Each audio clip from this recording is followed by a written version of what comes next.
They should be taking these bands back. They should be refunding them. Twitter. Team 10 has uncovered several hundred new complaints about Fitbits that were supposed to be fixed. Well, people are complaining again of rashes while wearing the popular fitness trackers.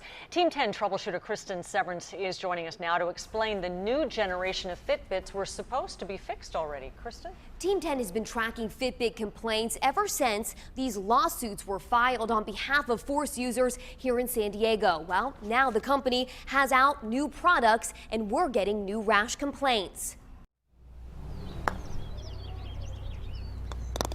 Leslie Fisher's Fitbit isn't keeping track of her birdies or pars, but something much more important. When I walk a golf course, it's usually around 6 miles and about close to 20,000 steps, which I never knew.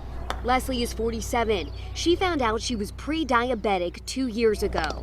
Is it a bummer that I can't have red velvet cake as often as I used to? Absolutely.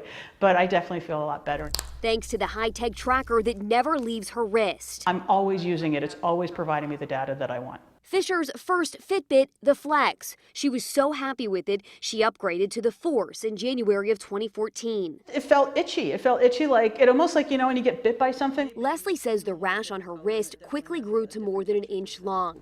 She got online and learned the problem was also spreading for other Force users, hundreds of them, reporting symptoms that were painful, persistent, even permanent. I ended up with a scar about yay big. Kim Reichelt in Boston was one of the first Force owners to complain. She sent Team 10 pictures of her red, itchy rash. It was disgusting. It looked like some sort of industrial accident. 10,000 people complained about Force rashes to the Consumer Product Safety Commission.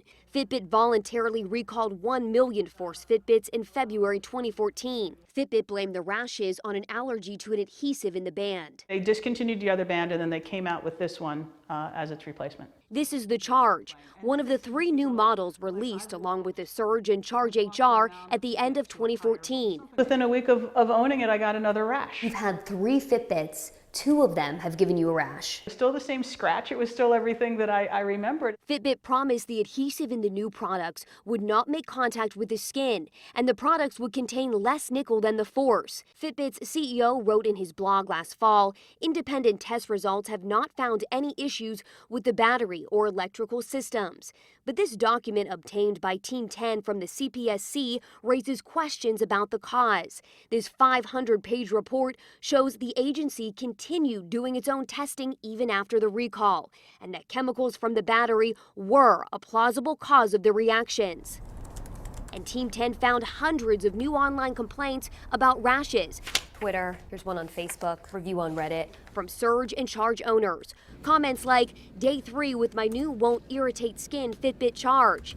I got the new Surge, also got this rash. That was the new one. I found Fisher's tweet to Fitbit. She never got a response. I got the first Fitbit, I got the second Fitbit, I ended up with a Fitbit rash. It left me with a Fitbit scar, and jokingly, I thought about getting a Fitbit lawyer. Tim Lapine actually did. He says he got his rash from the Surge. The company's response? Told me that I had been wearing it wrong, so they sent me this PDF that pretty much explained how to wear a watch.